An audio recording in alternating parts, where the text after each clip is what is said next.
Qol qo'ygan. Kim javob beradi oған? Екінші мәселе. Biz егерде елімізді, халқымызды ойлайтын болсақ, барлық жер асты байлықтарымыз басқа түгілі жеке меншікке берілмей, халықтың меншігіне қайтарылсын дейміз. Халыққа ол қайтарылмай, халық оны жөндеп, соның пайдасын көрмей, онсыз ондай байлықтың бізге не керегі бар? Халқымыз аш-жалаңаш жүретін болса. Ат төбеліндей ғана байлар жаңағы сарайда тұрып қалғандары күркеде тұратын болса, онда байлықтың ерегі бар.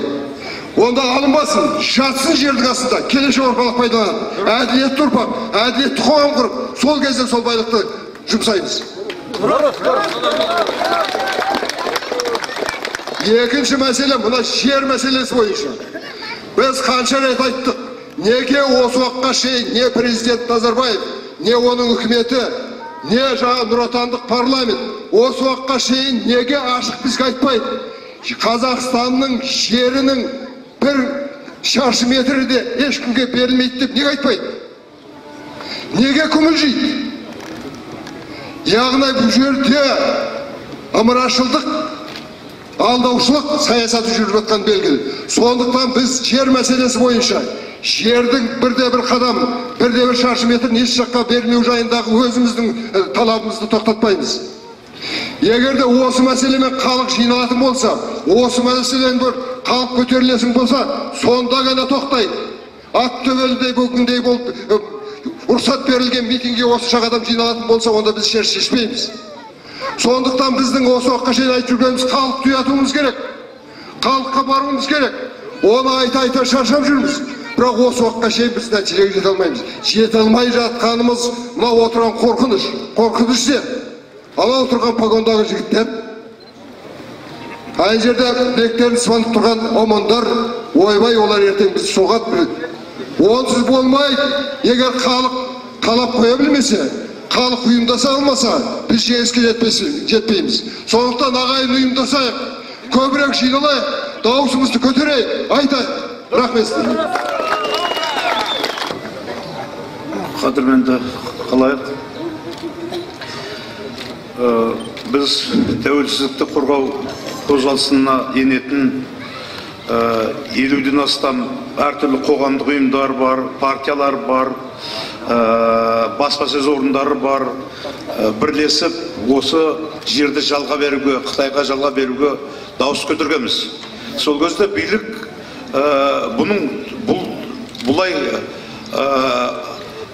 үн көтеруге болмайды, ешқандай жер жалға берілген жоқ деп аузын қушөппен сүртті. Оның аяғын өздеріңіз көріп отырсыздар. Жуырда баспасөзде Қытайға жалға берілген жерлерді жарияладық. Әлде солармен бірлесіп іске кіріскен, өңдеуге кіріскен жерлердің тізімін жарияладық. Ал енді бұның ар жағында биліктің жеке мүддесі жатыр. Енді тіптен бұл 4-ші сыныптың оқушысына да айқын мәселелер. Осындай жағдайға баруымыз мына мемлекет үшін ұят, ұлт үшін ұят. Және барлықтарымыз қазір жалпы жұрттың көпшілігінің мінезі өзгерді. Қазақ халқының үлкен бөлігі жағымпазға айналды. Осы кеше ғана мен неге қатыстым, дүниежүзі қазақтарының құрылтайына, сонда бастан аяқ туфли жалау. Бұл не деген масқара? Олардың әр жерден келді толып жатқан мүдделер бар. Олар тұрған жердегі ұлттық мектептер жабылып жатыр. Жөнеген қазақ халқының басқа да үлкен мүдделері алға шығып жатыр. Біреуі жұмған аузын ашпайды. Тек қана бір адамды мақтауға құрылған бүкіл жиын. Осындай түбілі жалаушылық үлкен өріс алды. Ал енді өздеріңіз білесіздер, 1994 жылы билік қазақ халқын жалпы бүкіл қазақстандық ұлтқа ендірмекші болған. Сол кезде біз тұстан айқай көтердік, содан билік аяғын тартты. Енді осыдан 2 жыл бұрын түгелдей билік қазақ халқы емес Қазақстан Республикасын түгелдей қазақстандық ұлтқа ендіріп жібермекші болды. Қазақстандық ұлт өзінің бастауын американдық ұлттан алады. Егер оған енетін болсақ, мен қазақпын деп айтсаңыз, сіз жауапқа тартыласыз. Содан кейін өсігінде анау басқа ұлттардың барлығы қағанағы сақ болып жүр ғой. Жоқ, олай болмайды. Біздің мына Қазақстанда тұратын барлық ұлттар жойылады. Қазақстандық ұлтқа ендіге бірақ мемлекетке айналамыз. Онда ұлттық мүдде, тіл түгелменен келмеске кетеді. Міне сондықтан осыған да байланысты біз бірлесіп үн көтердік. Осы отырған жігіттердің барлығы сол кезде азаматтық мінез көрсетті. Сонан билік амалсыздан бізбен келісімге келді. Тіптен бізбен келісімге келгенін біреулер ойбай, бұлар билікке сатылған екен, бүйткен екен деп аузына келген сөздерді оттады. Міне көрдіңіз бе? Өсігінде, мына қараңыздаршы, мынау тек интернеттің önінде, менің өзім жөнінде 54.700-ден астам әртүрлі пікірлер, әртүрлі өсектер бар. Не деген сұмдық? Ал енді тұс, біз бар болғаны ұлтты сақтау, мемлекетті сақтау, оның үлкен проблемалардан назар аудару мәселесін ғана көтеріп отырмыз. Сондықтан елшінің бір қызметкері келіп айтты, елшіліктің Қытайдағы. Тіптен солар топ-тобымен келіп пәре берсе болды, Қазақстанға өтіп кете береді екен. Тіптен бір жерде, мынау Жамбыл облысының бір жерінде жігіттер айтты, 50 құжаты жоқ, 50 Қытай бір үйде қамалып отыр екен. Біреуінің құжаты жоқ. Билік сатылған қазір керек бүгінгі заманда. Ақша берсең болды, әкесінің шешесінің қостат береді.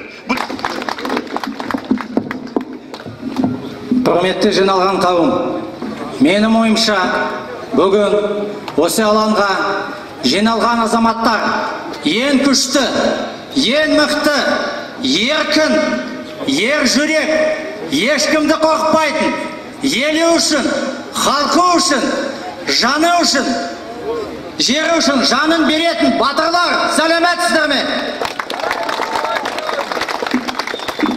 Тәуелсіздік алғанымызға 20 жыл өтті. Уақыт зымырап өтіп жатыр. Бір жағынан үлкен той, мереке.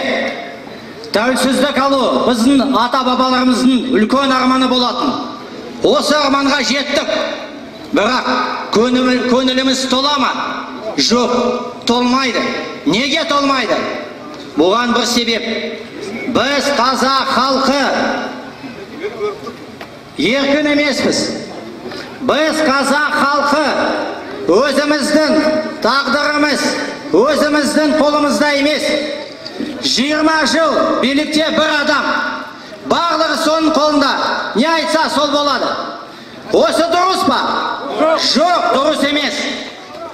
Басынан билікте отырған кісілердің елге, халыққа жаны ашыса, олар біздің бар байлығын кімге болса, қайда болса, шашпай, таратпай, отырмай ма? Жоқ, олай отырмай алмайды. Бүгін біздің қолымызда не бар? Қазақтың қолында не қалды? Ештеме қалған жоқ. Бүкіл қазақтың байлығын бүгін кімнің қолында? Білесіздер. Кімнің қолында? Машкевичтің қолында, Миталдың қолында, а бүгін Қытайлардың қолында. Миталдың, Машкевич, олар кім? Қайдан келген? Қандай жолымен біздің байлығымызды олар қолына алды? Олар не? Рокфеллердің, Ротшильдың балалары ма? Немерелері ме? Жоқ.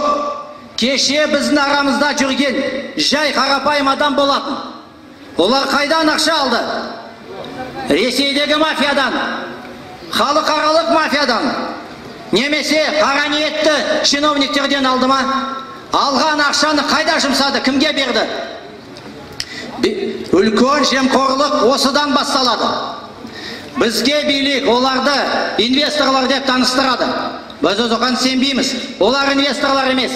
Бірақ инвесторлар кеңесі болғанда олар президенттің қасында отыр. Бұл не? Олар сіз туралы біледі ме? Олар сіз туралы ойлайды ма? Біздің қазақтың, елдің ойын, пікірін, жағдайын ойлап басын қатырады ма? Әрине қатырмайды. Уважаемые друзья, я хочу сказать, что сегодня здесь, на этой площади, собрались самые сильные, самые смелые, самые мужественные люди нашей страны, настоящие патриоты, батыры, и я приветствую вас.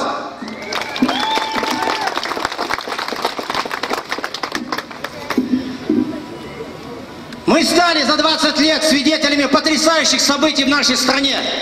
То, что копилось миллионы лет в наших недрах нашей земли. То, что тысячи лет защищали наши предки, проливая свою кровь и отдавая жизни.